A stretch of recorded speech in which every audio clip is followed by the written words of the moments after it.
चौथाई सर का मसा करना यानी भीगे हुए हाथ का फेरना। चौथा, दोनों पाँव को ढकनों समेत 3 बार धोना।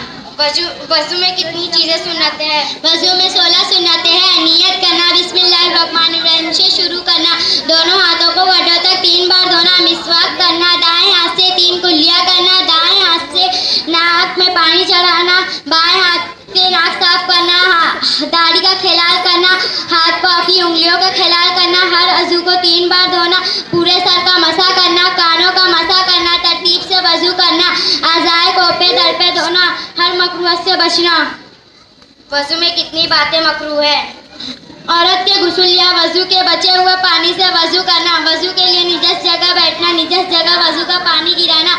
मस्जिद के अंदर वजू करना। वजू के आधार से बर्तन में पानी के कतरे टपकने देना। पानी में रींठ या खंकार डालना। किबला की तरफ थूक या खंकार डालना। बेजरूरत दुनिया की बात करना।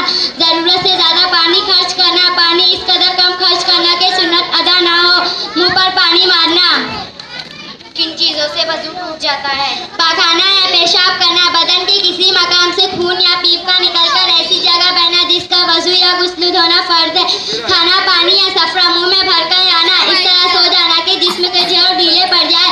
बेहोश होना, जुनून होना, गशी होना, किसी चीज का इतना नशा आना, चलने में पाँव लड़खड़ाए, रुकू और सजदे वाली नमाज में इतने जोर के हंसना के आस-पास वाले सुने, दुखती आंसू से आंसू बहना।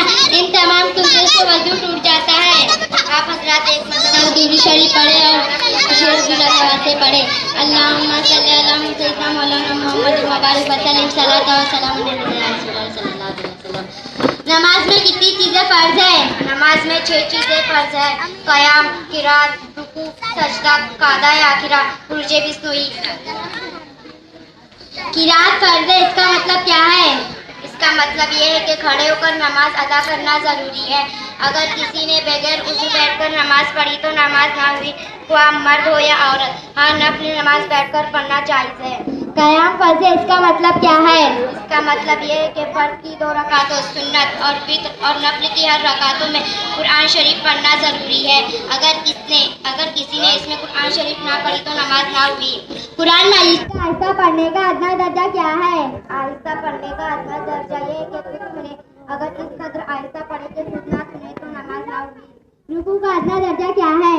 रुकू का अदना दर्जा ये है कि हाथ घुटने तक पहुँच जाए और पूरा रुकू ये है कि पीठ सीधी बिछा दे, सर पीठ के बराबर रख दे, ऊंचा नीचा ना दे। सजदा की हकीकत क्या है? पेशानी जमीन पर जमना सजदा की हकीकत है और पाँव की एक उंगली को जमीन से लगना शर्त है, यानी कम से कम पाँव की एक उंगली को मोड़कर किबला रुख करना जरूरी है। अगर किसी ने इस तरह सजदा किया कि दोनों पाँव जमीन से उठ गए और नमाज ना हुई, बल्कि दोनों पाँव की उंगली जमीन से उठ गई तो नमाज ना हुई।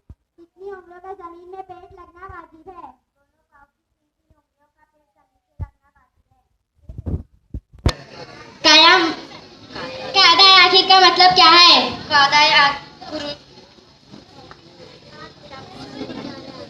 नमाज की रकातें पूरी होने के बाद अत्तहियातु व रसूलु तक पढ़ने की मिक़दार बैठना फर्ज है।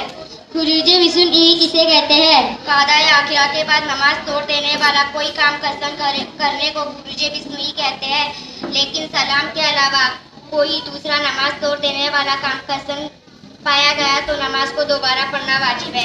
अस्सलामु अलैकुम व रहमतुल्लाहि व बरकातुहू।